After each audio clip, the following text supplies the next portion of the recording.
Hi dear students, the grammar topic prescribed for Unit 1 of 10th class English textbook for CBSE syllabus is relative clause. Now, in this video we are going to learn relative clause and some examples will also be practiced in this video. And before switching over to relative clause, let us learn what clause is. Let us go through the definition of clause. A group of words consisting a finite verb and gives a complete or incomplete meaning are called a clause. Here we have come across the words a finite verb. What is meant by a finite verb? Let us go through that definition. Finite verb. A finite verb has an agreement with the subject that goes before. So the finite verb is a verb, but it has an agreement with the subject that goes before. The agreement is by a person, a number, or tense. Now let us learn what relative pronouns are. Relative pronouns: who, which, whom, whose, that. Dear students, relative clause is broadly divided into two parts. They are defining relative clause and non-defining relative clause. As we have already learned, relative pronouns are who, which, whom, whose, that, etc. Relative pronouns refer to the subject that goes before, right? And this particular subject is called antecedent. Now take a look at an example here. What defining clause is?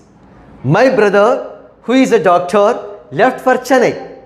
This sentence falls under defining clause. Here subject is my brother. I may have many brothers, more than one brother. However, I am just talking about one particular brother who is a doctor. Here, who is a doctor is a relative clause. This relative clause begins with the relative pronoun who. Here, I am particularly talking about one brother who is a doctor. Understood? So this is called defining clause. Now take a look at another example. Now let us go through another sentence that falls under non-defining clause. My brother, who is a doctor, left for Chennai. Oh, the first sentence has been repeated. Have you noticed any striking difference between these two sentences? There you are. Yes, in the second sentence, the relative clause is separated by two commas. Look at here. Just before relative pronoun, there is a comma. And at the end of relative clause, another comma is there. Here, we are just giving additional information to the noun that goes before. Here, the noun is a single one. My brother. I have just one brother. Here, what I am doing is that I am giving additional information about my brother. What is that additional information? Who is a doctor? My brother is also a doctor. So that's the difference between defining relative clause and non-defining relative clause. In the defining relative clause, subjects are many. However, in the case of a non-defining clause, the subject is single for a sentence. Now, we will combine the sentences using relative pronouns. In the examinations, you will be given two sentences. You will also be asked to combine both the sentences using relative pronouns supplied to you. Here, we need to follow some shortcut techniques to do this exercise better. These techniques are classified into three parts. They are subject-subject method, object-subject, and object-object. What are these techniques? Let's go through with them. Take a look at the first technique, subject-subject. What is this method? See here, in both the sentences, we are talking about the same subject. That is why it is called subject-subject method. In the first sentence, who is the subject? Raju is the subject. In the second sentence, again Raju is the subject. Then what shall we do? Look at here. Raju. Then you incorporate the relative pronoun who here. Immediately next to the subject here. Raju, who lives in Delhi, became a teacher. You need not to rewrite the subject here. Just ignore it. You can also write down the sentence in this manner. Raju, who is a relative pronoun here? Who became a teacher. Became a teacher. These words have been taken from second sentence. Raju, who became a teacher, comma, lives in Delhi. Lives in Delhi. That's it. So this is subject-subject method. Let us go with object-subject method. What is it about? The object of the first sentence and subject of the second sentence remain the same. Let's go through with the example. He bought a bike. That's the first sentence. What is the object here? A bike. Now the second sentence. The bike was costly. Here the bike is the subject. A bike is the object in the first sentence. The bike is the subject of the second sentence. Both are remain the same. Then how do we write the answer? How do we join both these sentences? Then he bought a bike. We shall write down the first sentence as it is. Then we need to incorporate the relative pronouns applied to us. What is it about? Which? Which is the relative pronoun? He bought a bike which was costly. The subject need not be written.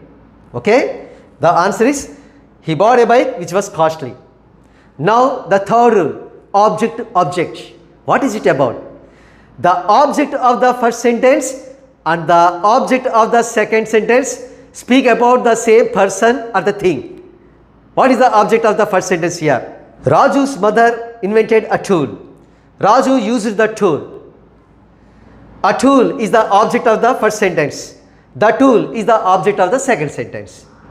So in this manner, if the objects of both the sentences remain the same or speak about the same thing or the person, then we need to write down the answer in this manner. Raju's mother invented a tool. Which is the relative pronoun here? Was used by Raju. Here in the second sentence, active voice is modified into passive voice. In this manner, we can combine the sentences using these three rules. Now, let's do textual exercises. Here is a textual exercise based on relative clause. In each question, we have been given two sentences. We have also been supplied with one relative pronoun each in every sentence. And we are asked to combine both the sentences using the relative pronoun. Now, we need to adopt the rules which were already discussed. Now, let's go through with the first sentence. I often go to Mumbai. Mumbai is the commercial capital of India. These two sentences have been given. See here the object is Mumbai. In the first sentence the object is Mumbai. In the second sentence the subject is Mumbai. The object of the first sentence, the subject of the second sentence speak about the same thing. What is it about? Mumbai. Then we need to adopt object-subject rule. For that, we need to incorporate the relative pronoun in the middle of both the sentences. Now look at the answer. I often go to Mumbai, which is the commercial capital of India. Where is which here? At the end of first sentence. As per our object-subject rule, we need to induct which at the end of the first sentence. That's all about the first one. Now, look at the second one. My mother is going to host a TV show on cooking. She cooks very well. So, two sentences have been given. What is the relative pronoun given here? Who. Now, using who, we need to combine both the sentences.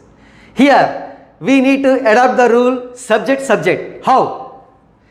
Look at the subject of first sentence, my mother. And subject of second sentence, she. Yes, we are speaking about my mother. The first one is my mother is noun. In the second sentence, the noun becomes the pronoun, she. But the person is same. We are talking about mother. So we need to adopt subject-subject rule. As per this, we can write the answer in two ways. Let's go with the first way. My mother, relative pronoun who shall be incorporated here. Then write down the sentences as it is. My mother, who is going to host a TV show, comma, cooks very well, full stop. So the same sentences have been written here. What the change has been done? See, immediately after the subject, we need to induct who, relative pronoun who, and the full stop becomes comma. Here, this is the full stop here. It becomes comma because we are combining both the sentences and rewriting both the sentences in the form of a single sentence. Right? Now, we can also write down the answer in this manner. My mother, who cooks very well. See, who cooks very well is the part of second sentence. And then comma. And then you continue here. Who is going to host a TV show?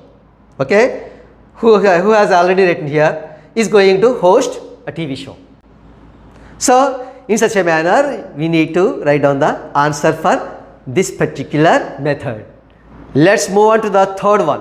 The sports persons are going to meet the president. Their performance has been excellent. Now, you need to join both these sentences using the relative pronoun. What is the relative pronoun given here? Whose. Now, the answer will go on like this. These sports persons, whose is the relative pronoun here? The relative pronoun shall be incorporated immediately next to the subject here.